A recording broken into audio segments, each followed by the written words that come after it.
Mas, ô Breno, semana passada nós já falávamos sobre um tema que hoje ele já está mais ainda fortalecido, né, para adesão popular, inclusive, por meio de um abaixo-assinado, né? O pessoal está chamando de petição Breno Altman. São 18 mil firmas já assinadas junto a uma carta em solidariedade à denúncia que você recebeu do Ministério Público Federal, alegando racismo contra judeus. A gente já falou sobre isso na semana passada, mas queria que você trouxesse um pouco mais desses 7 dias que se passaram e a forma como isso ganhou corpo também junto à expressão popular. As pessoas se indignaram, não só aqui no nosso chat, Breno, eu, né, pelas redes onde eu ando aí, os canais progressistas, as pessoas, né, da nossa, entre aspas, bolha, de fato, Breno Altman é o tema, porque é um escárnio, eu não tenho outra expressão para dizer, o escárnio,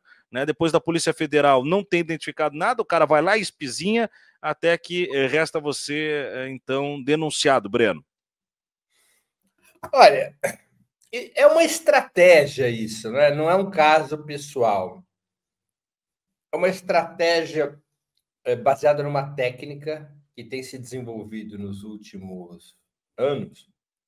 Eu acho que eu já tive até a oportunidade de comentar isso aqui, mas apenas para recuperar, uma técnica conhecida pelo acrônimo SLAP.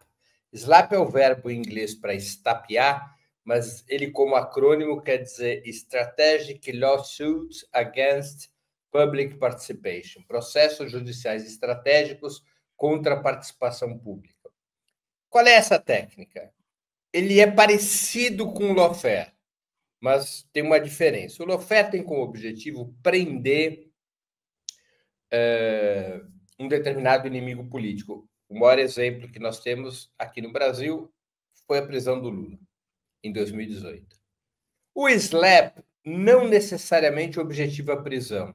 O objetivo é outro, pelo menos o objetivo imediato, que é soterrar o seu eventual inimigo político sob uma montanha de processos, de tal sorte que esse inimigo político fique sem tempo, sem recursos financeiros, sem paciência, sem coragem para continuar intervindo no debate público. Então, esses processos contra mim e contra outras pessoas, ele opera na lógica do SLAP, não é lawfare, como foi com Lula. Embora essa denúncia do Ministério Público contra mim pode ser uma tentativa de transição do SLAP para o lawfare, porque a denúncia do Ministério Público ela imputa contra mim uma série de crimes que juntos dariam muitos anos de cadeia, né? Mas eu acho que é uma denúncia com poucas chances de seguir caminho, né? Haverá uma decisão ainda do juiz, o juiz tem que aceitar, o juiz titular da 8ª Vara Criminal Federal, é um processo federal, o Ministério Público Federal foi quem apresentou a denúncia. O juiz da 8ª Vara Criminal Federal de São Paulo, ele tem que aceitar ou não essa denúncia. Se ele não aceitar a denúncia, acabou o processo. Se ele aceitar a denúncia, eu vou a julgamento. E aí, claro, eu vou poder recorrer, caso seja condenado, para o TRF da 3ª Região, que é a região... São Paulo é a 3ª, né? É a 3ª Região. Eu acho que sim. Que é São Paulo. Se a minha condenação não cair no TRF, eu posso recorrer ao STJ. E, em última instância, posso recorrer também ao STF. Então, é uma caminhada jurídica relativamente longa, né? Não é uma caminhada rápida, a não ser que eles a acelerem, como já aconteceu em outras oportunidades, né? Mas, grosso modo, é isso, ou seja, é a aplicação, essa denúncia contra mim, e outros também têm processos, há dezenas de processos desse tipo no país. Talvez o processo contra mim tenha chamado mais atenção por se tratar de um processo contra um judeu acusado de antissemitismo, né? O caráter exótico, e contra um jornalista, ou seja, contra alguém que cuja atividade profissional é se expressar, né? Mas acho que, por essas razões, acabou tendo maior repercussão. Mas dezenas de pessoas são alvo desse tipo de processo atualmente, por parte da Procuradoria Federal, das Procuradorias Estaduais. Vamos lembrar que o caso do Genuíno respondeu ao processo também, embora ele tenha já vencido na primeira instância e a CONIB esteja recorrendo à segunda instância. Eu sei que o pessoal do PCO, Rui Costa Pimenta, eu acho que o João Pimenta também, o Antônio Carlos, eles também têm processos, vários processos. Eu sei que a Cláudia Assaf, diplomata, também responde por vários processos. Eu estou esquecendo aqui várias outras pessoas que respondem por processos. Todos eles pela CONIB, todos eles são acionados pela CONIB. Olha, é que em alguns casos são processos cíveis, em outros casos são processos penais. Quando é cível, é um processo diretamente movido pela CONIB ou movido por algum personagem do lobby sionista, né? Pode ser movido por algum indivíduo que acuse os seus contribuintes de injúria, né? Eu mesmo fui condenado por um desses processos em que 2 indivíduos do lobby sionista, André Leicht e Alexandre Schwartzman, me denunciaram por injúria criminal por eu tê-los chamados, até indiretamente, de covardes. E eu fui condenado, em primeira instância, a 3 meses de cadeia. E a pagar uma multa. Covarde? Por ter chamado de covarde. Esse é o único caso na história do país. Há 3 meses de cadeia e há uma multa de R$30 mil. Na segunda instância, meus advogados conseguiram derrubar a decisão penal, acabou a pena de prisão e reduziu o valor da multa. Essa equipe jurídica, liderada por Pedro Serrano, apresentou um recurso ao 3º grau, né, ao STJ, para eliminar completamente a condenação. Então, tem muitas condenações, tem condenações cíveis, tem condenações penais, né? Quando é a condenação penal, a CONIB apresenta, ou indivíduos ligados à CONIB, ou a própria CONIB, ela apresenta uma notícia-crime, né? Porque no processo penal brasileiro, somente o Estado pode denunciar. Indivíduos e entidades não podem denunciar. O que indivíduos e entidades podem fazer é apresentar uma notícia-crime ao Ministério Público, e aí o Ministério Público ele abre processo, né? Então, foi o que aconteceu. Nesse meu processo, quem apresentou a notícia-crime foi a CONIB, e o Ministério... Isso foi aberto um inquérito pela Polícia Federal, depois apresentada a notícia-crime, teve essa etapa anterior. O que mais chama atenção também, outra coisa que também chama atenção, melhor dizendo, Tiago, é que quando foi aberta a investigação, essa investigação ficou a cargo da Polícia Federal. E a Polícia Federal, ao investigar, chegou à conclusão de que não havia crime nenhum. Pois é. Ainda assim, o promotor Maurício Fabretti apresentou a denúncia. É muito raro o Ministério Público apresentar uma denúncia contra a conclusão investigativa da Polícia Federal, né? Muito raro. Mas aconteceu. É a força do lobby sionista, né? Pois é. Ele vai contaminando as instituições do país, né? São um lobby poderoso, com recursos financeiros, com articulações internacionais, com muita experiência no manejo da pressão político-judicial e midiática, né?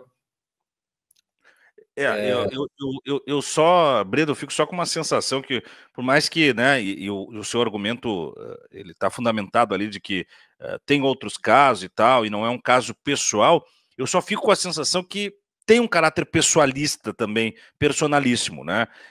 Pela voz que você pelo que você representa nessa denúncia, pelo alcance que tem.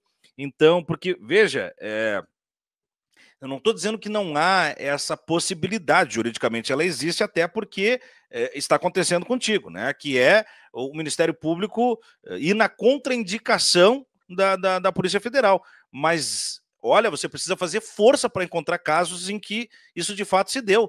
Tem que haver um vacilo muito grande da Polícia Federal em algum elemento que o Ministério Público, de fato, fique ali angustiado com a necessidade de, pelo menos, abrir o caso, né? E ali não, nós estamos falando de postagens que são públicas, de questões notórias, de um comportamento que é recorrente. É só botar o seu nome e sai todas esse do Google, né? E sai todos os conteúdos supracitados ali. E aí a Polícia Federal, com todo o seu engenho, né, e tem competência para isso, não identificar algo, o Ministério Público vai lá, e por isso eu usei o termo espizinhar, né? Então me parece que tem uma coisa pessoal sim, Breno, porque você disse que você já respondeu um processo pelos personagens que estão do outro lado, né? Quando você fala no André, quando você fala nesses caras, são os caras que, de fato, quando a gente fala no lobby, né, esse lobby tem rosto, né? Esse lobby tem CPF também, mas em especial CNPJ. E aí, poxa, a gente acompanha absurdos de crimes de racismo e de violência, de naturezas completamente nefastas, que são facilmente enquadráveis dentro desses regimentos nas redes sociais todos os dias, e nada acontece. Aí você chama o cara de covarde, você é punido por isso. Aí você denuncia uma situação sendo judeu e acusado de racismo. O que eu vi de branco sendo racista com negro na rede social, e tá ali o perfil do cara, não é um fake, não é nada, dá para pegar, mas a polícia diz que não encontra elemento, é uma grandeza. É uma Breno, eu, como narrador de futebol, estava num estádio, na Arena do Grêmio, só para você ter uma ideia, eu estava na Arena do Grêmio, sou um narrador colorado, estava na Arena do Grêmio, narrando o chamado Grenal do Fim do Mundo, né, que foi aquele Grenal antes da pandemia. Era da Libertadores, pegou um tendel, guerra dentro do gramado, expulso para tudo que é lado. 2 sujeitos da arquibancada se viraram para a cabine, e eu com colegas negros na cabine, e eles faziam o macaco, aquele gesto do macaco típico. Eu filmei. E o outro tirou a genitália para fora e ficou ali tocando as suas partes e tal pra gente, né? E não foi de forma tímida, né? Foi bem exposto. Esse que ficou nu foi identificado, esse que ficou nu respondeu, eu levei o Ministério Público e tal, ele respondeu. O do macaco, o que fez o macaco, foi identificado, mas a conclusão do Ministério Público é que não tem como afirmar que ele tinha uma intenção racista naquele gesto. Então, pô, tem vídeo, eu mostro aqui, ó, o cara negro, o cara lá falando macaco, coçando embaixo dos braços, que é o gesto que se faz, mas o Ministério Público não entendeu por racismo. Mas na tua postura, sim. Então, me parece que ali eles estão mirando o CPF do Breno Altman. Olha, eu acho que não. Será, Breno? Sim. A questão principal aí, eu acho que é o seguinte.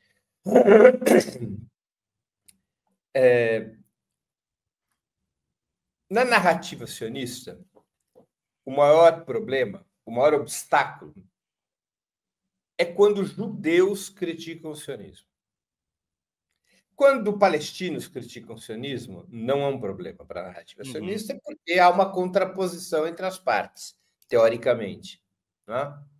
Quando não judeus, mesmo que não sejam palestinos, criticam o sionismo, também não é um grande problema, na medida em que as pessoas, usando o linguajar moderno, não têm lugar de fala, né? Então, você pode dizer, né, não sabem do que falam. Agora, quando os judeus antisionistas criticam o sionismo, isso quebra um cristal. Por quê? Porque a essência da narrativa sionista é fazer uma equiparação entre o sionismo e o judaísmo, de tal maneira que o antisionismo possa ser identificado como antissemitismo, que é exatamente o que fez esse procurador Maurício Fabretti. Exatamente o que ele fez. Ele faz uma identificação a partir de uma articulação sionista internacional, que é a IRA, Aliança Internacional pela Memória do Holocausto. Ele faz uma identificação entre antisionismo e antissemitismo. Quando judeus antisionistas mostram que essa equiparação não existe, que o sionismo é uma corrente ideológica e não é o equivalente a judaísmo, que judaísmo é como você identifica o grupo étnico dos judeus, o grupo étnico e parcialmente religioso dos judeus. Quando os judeus mostram isso, quebra um cristal. Né? Tem uma potência contra a narrativa sionista maior do que a dos palestinos e maior do que a dos não-judeus. Cria uma crise narrativa. Né? Para usar uma expressão da análise do discurso político, cria uma crise narrativa. O que é uma crise narrativa? É quando a narrativa ela perde coerência, quando ela perde rigidez, porque uma contradição interna é publicamente revelada e o discurso perde eficácia. Os judeus antisionistas têm esse papel, eles levam o sionismo a uma crise narrativa. Então, o ataque contra mim não é propriamente um ataque ao CPF. É o ataque a uma figura que eles identificam como a expressão de um judaísmo antisionista que precisa ser neutralizado. Né?